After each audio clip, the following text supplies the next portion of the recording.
ऋषि मुनियों की पावन धरती, देश धर्म का नाता है।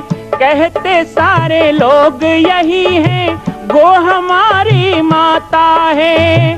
जाग उठो ओ भारतवासी, जाग उठो ओ भारतवासी, गो पर छुरियां चलती हैं। बंद करो गो माँ की हत्या, सारी जनता कहती है। बंद करो गो माँ की हत्या, सारी जनता कहती है।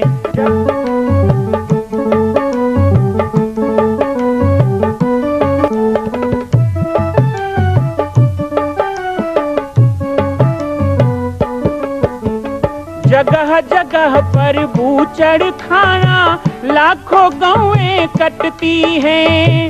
किसे सुनाए व्यथा हमारी, नैना नीर बहाती हैं। रक्षा करना गौ माता की, रक्षा करना गौ माता की, गीता ज्ञान सिखाती है। बंद करो गो माँ की हत्या, सारी जनता कहती है। बंद करो गो माँ की हत्या, सारी जनता कहती है।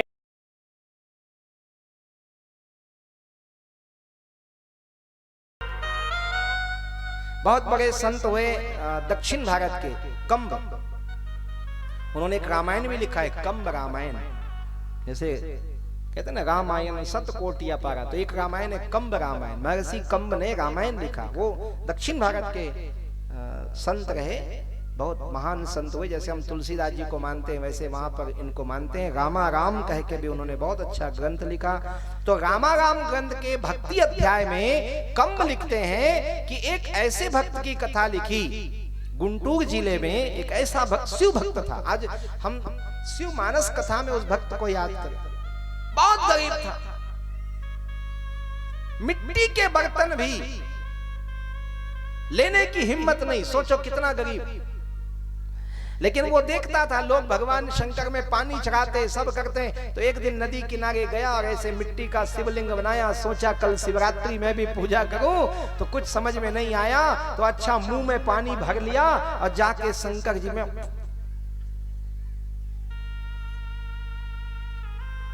एक कान से सुन के दूसरे कान से निकाल दो, शुरू मत कर दो। बता था बहुत पाप लगी तुम। कितना गलत किया। मुंह में पान कौन ऐसा करता है? मूर्खता की हद है। कंब ऋषि लिखते हैं कि वो शिव भक्त जब ऐसा कर रहा था तो वहां के राजा का जो राजपुरोहित था वो वहां से रथ में गुजर रहा था। उसने उस पापी को देखा, उसको तो पापी ही लगा। अपमान करता है शिव का। धर्मदंड लेकर के उतरा और ऐसे चांदी की लाठी होती थी धर्मदंड, जिसमें ऊपर सिक्का जड़ा होता। कभी कभी अपराध करने वालों को गरम करके सिक्का दाग देते ताकि लोगों को पता होता कि इसको सजा मिली। उसको धर्मदंड बोलते। तो वो शूल पाणी नाम का राजपुरोहित है जो धर्मदंड को लेकर उसको मारने दौड़ा। और जैसे ही उस शिव भक्त के ऊपर प्रहार करने का कोशिश किया, भगवान शिव प्रकट हो गए। एक पैर उसके सीने पे रख दिया। है मूर्ख पापी, मेरे भक्त को मारता है। मैं ब्राह्मण हूं, मैं पापी हो गया और ये मुंह में पानी भर के आप पे डालता है। बोले उसको ज्ञान नहीं है, उसको ज्ञान नहीं है कि कैसे पूजा करना, फिर भी पूजा कर रहा है। और तुझे ज्ञान है कि अज्ञानी पे क्रोध नहीं करना, फिर भी तू क्रोध कर रहा है। इसलिए तू दंड का भागी है और वो कृपा का भागी है। ये है शिव, बहुत भोले भाले। हमारे एक भक्त हैं, उन्होंने आज प्रार्थना की। पता नहीं मैं कुंवर अछरिया में यज्ञ में ये कथा सुनाया था भगवान भोले बाबा और कृष्ण की। वैसे तो बहुत जगह पर कृष्ण और शिव के युद्ध की कथा है। कहीं पर हाँ ये है, भगवान ने दो हाथ किए हैं शिव जी के साथ, पक्का बात। एक तरफ हनुमान बन के राम जी की सेवा करते हैं, लेकिन छेपक कथाओं में भगवान राम और शिव का भी युद्ध हुआ है और भगवान कृष्ण से भी बाणासुर के कारण युद्ध हुआ है। बहुत सी कथाएं हैं। विष्णु से तो युद्ध हुए ही है, भगवान शंकर हैं, किससे नहीं लड़ते हैं। लेकिन कितने कृपालु, कितने दयालु कि जब संकट में पड़े तो सबको बचाने के लिए शिव ही आता है। मेरे भोले भंडारी ने सबको बचाया, सबकी रक्षा। और शायद शिव की रक्षा के कारण ही तो ब्रह्मांड है। भगवान शिव यदि हलाहल विष का पान नहीं करते, भगवान शिव हलाहल विष का पान नहीं करते तो सारा विश्व जल के भस्म हो जाता। तो इस माध्यम से देखो तो हम सबको बचाने वाले शिव हैं। लेकिन राम को बचाया, कृष्ण को बचाया, माता काली को बचाया, धरती को बचाया, सबकी रक्षा शिव ने की। लेकिन सबने भगवान शिव से आशीर्वाद लिया है, लेकिन कुछ लोगों ने तो शिव जी को भी नचा दिया। विष्णु ने मोहिनी रूप देके नचाया, भगवान राम ने रावण के विरुद्ध युद्ध किया और विष्णु राम रूप में रावण के विरुद्ध युद्ध किया और रावण का मैं वध करूं कह के शिव से वरदान मांगा। लिंग थाप विधिवत करी पूजा, ये प्रसंग है। माता महाकाली ने अपने शाश्वत तंत्र रूप का बोध शिव से प्राप्त किया अमर कथा सुनकर। और जब युद्ध के समरांगण में माता काली उग्र रूपिणी हो जाती हैं, भयानक रूप धारण किया है, चराचर जगत को नष्ट भ्रष्ट करने को तत्पर हो जाती है और काली के वेग को कोई सहन नहीं कर पाता है, तो शिव ही तो सामने आते हैं, लेट जाते हैं और उन्हीं के वक्ष स्थल पर पैर रख करके काली शांत हो जाती है। तो ये शिव का ही तो प्रताप है कि धरती स्थिर है और बची हुई है। लेकिन कहीं कहीं पर तो बोध कथा और संतों के विनोद कथा में तो कुंवर अक्षरिया में शायद मैंने सुनाया था, तो भक्त कह रहे हैं कि आप यहाँ पे शिव कथा सुना रहे हैं तो जरूर हमको कृष्ण और भगवान शिव की कुछ मधुर लीला भी सुनाई। छेपक कथा है और मुझे पता है ये माताओं के तरफ से ही मांग आई होगी, ऐसे तो नहीं होता। भगवान शिव और भगवान कृष्ण की कई लीलाएं हैं। वैसे तो शास्त्रों में कई लीला है, शास्त्रोक्त लीलाओं में उतना रस नहीं होता है, आनंद नहीं होता है, लेकिन फिर भी होता है। लेकिन भोले बाबा इतने भोले हैं कि हमारे कुछ संत हैं, निमिया बाबा थे वृंदावन में, तो निमिया बाबा कभी कभी गोपेश्वर महादेव का दर्शन करने जाते थे। गोपेश्वर महादेव तो जानते हैं आप, सुने हैं, भगवान शिव का एक रूप है, वो नारी का रूप धारण करके, हाँ भजन सुने हैं ना, भजन में सुनते हैं। आजकल पंडित जी लोग बड़ा सुनाते हैं। भागवत वागवत होता है ना तो 3 घंटा गाना होता है, 1 घंटा भागवत, तब किथे बने महाराज आए। तो अच्छा अच्छा सुनाते, अच्छा है, आप लोग अच्छा लगता है और गाना चाहिए, भजन गाओ। हमारी माताएं बहनें बहुत अच्छा कीर्तन करती हैं, यहाँ भी कल परसों गा रहे थे, मैं सुन रहा था रात को, तो कीर्तन भजन करना चाहिए, अच्छी बात। तो भगवान भोले बाबा गोपेश्वर महादेव बन करके कृष्ण की रासलीला देखने के लिए गए। उन्होंने सुना कि भगवान कृष्ण बड़ी सुंदर रासलीला करते हैं, तो भोले बाबा तो बैरागी हैं, भोले बाबा बैरागी हैं, उनको राग से क्या लेना देना। लेकिन क्या करें, भगवान का श्रृंगार देखने के लिए तो बड़े बड़े योगी यतियों का भी ध्यान टूट जाता है। तो भगवान शिव को लगा कि मुझे तो जाना है। तो पार्वती बन ठन के तैयार हुई, 16 श्रृंगार करके जब पार्वती जाने लगी तो भगवान शिव ने पीछा पकड़ लिया, हमें भी जाना है।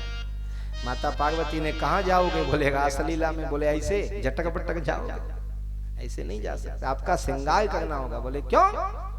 जब हम राम जी के पास गए थे तो आप जिद पकड़ लिए हमें जाना है। शंकर जी जब हनुमान बन रहे थे ना तो माता पार्वती ने जिद पकड़ लिया, हमको भी जाना है। शंकर जी ने कहा कोई हम बारात वारात में थोड़े जा रहे हैं जो आपको लेके जाए, हम तो राम काज कर, राम काज आप करो तो हम भी करेंगे। यही तो हम सुबह समझा रहे थे माताओं को। प्रभात फेरी में माताएं नहीं आती कोसमंदा की, ऐसा हम सुने थे। किसने कहा समझ में नहीं आता, मुझे तो माताएं ज्यादा दिखती, लेकिन पता चला ये सब आप बोले हो तब आ रहे हैं। तो मैं रात सुबह बोल रहा था ना माताओं को, निवेदन है। और देखो आज की कथा है, कल की कथा है, कल पता नहीं बोल पाऊं कि नहीं बोल पाऊं, लेकिन इसलिए आज ही याद आ गया तो बोल जा रहा हूं कि जब तक कोसमंदा ग्राम की माताएं बहनें प्रभात फेरी में पुरुषों के साथ कदम मिला के चलेंगी, तब तक मैं समझूंगा मेरे यज्ञ का प्रभाव इस गांव में स्थापित है। क्यों नहीं जाना चाहिए? भगवान का नाम लेना। बाकी ये अच्छी बात है, महिला आरक्षण हो गया है तो बोले चुनाव लड़ाओ, और लड़ती छे।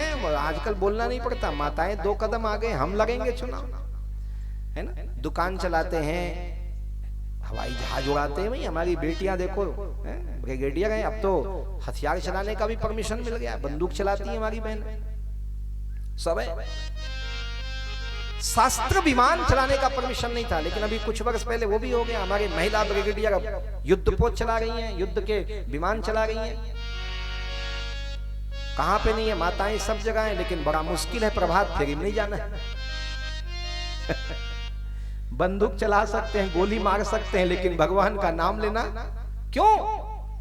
तो ऐसा कुछ नहीं है, बल्कि हम तो पाटेश्वर संस्कार वाहिनी के माध्यम से खुली घोषणा कर रहे हैं और करते हैं पूरे छत्तीसगढ़ में कि जिन जिन गांवों में हमारी संस्कार वाहिनी के भाई और बहनें, माताएं प्रभात फेरी शुरू करना चाहेंगे, पाटेश्वर धाम की ओर से सारा साज बाज ढोलक बाजा हम देंगे और चालू करने भी आएंगे। चलो अब बोलो और क्या चाहिए।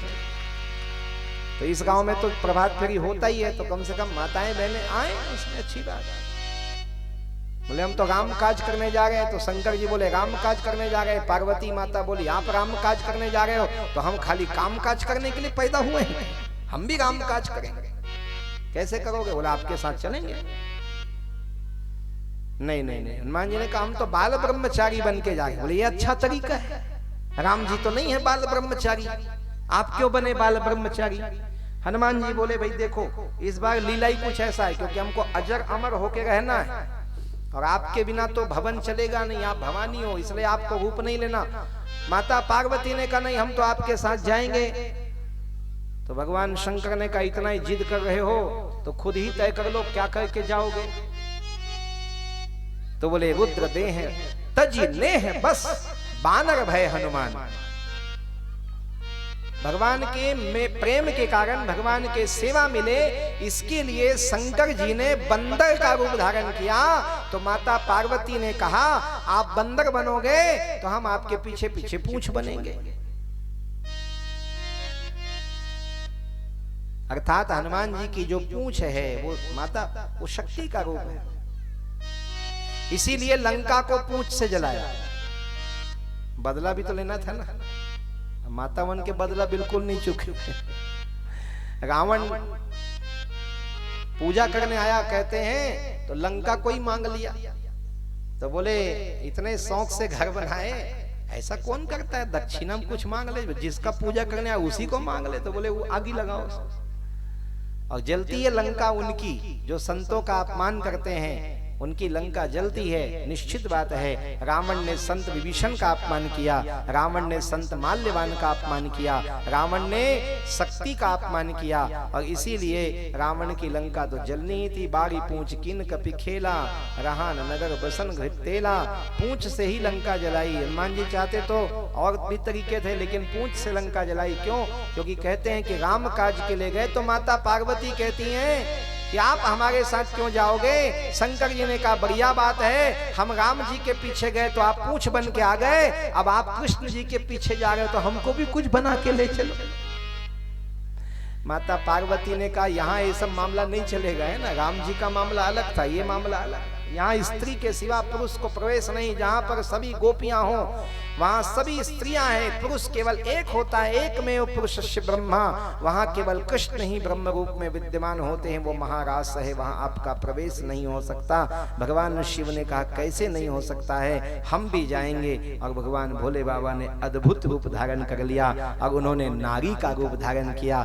भगवान ये बताना चाहते हैं कि ज्ञान के कारण स्त्री में पुरुषत्व का उदय हो सकता है, लेकिन भक्ति वो शक्ति है कि वो शिव में भी स्त्री का प्रागट्य कर सकता है। ये भक्ति है। भगवान से मिलने और भक्ति के लिए शिव ने मां कौशल्या की पावन जन्मभूमि छत्तीसगढ़ प्रांत में बालोद जिला में स्थित है श्री सर्वसिद्ध शक्तिपीठ जामड़ी पाटेश्वर धाम। परम पूज्य सद्गुरुदेव राजयोगी बाबा जी की तपस्थली श्री पाटेश्वर धाम और विश्व के अद्वितीय मां कौशल्या जन्मभूमि मंदिर निर्माण का दर्शन करने और इसी प्रकार समसामयिक विषयों पर अपना ज्ञान वर्धन करने के लिए और 10,000 गायों के लिए बनने वाले श्री हनुमान नंदीशाला गो अभ्यारण्य का समाचार प्राप्त करने के लिए आप सभी देखते रहें YouTube चैनल पर राम बालक दास, और हमारे चैनल को आप सभी सब्सक्राइब करें, घंटी का बटन दबाएं ताकि आप सूचनाओं से जुड़े रह सकें। जय श्री राम, जय गौ माता, जय गोपाल।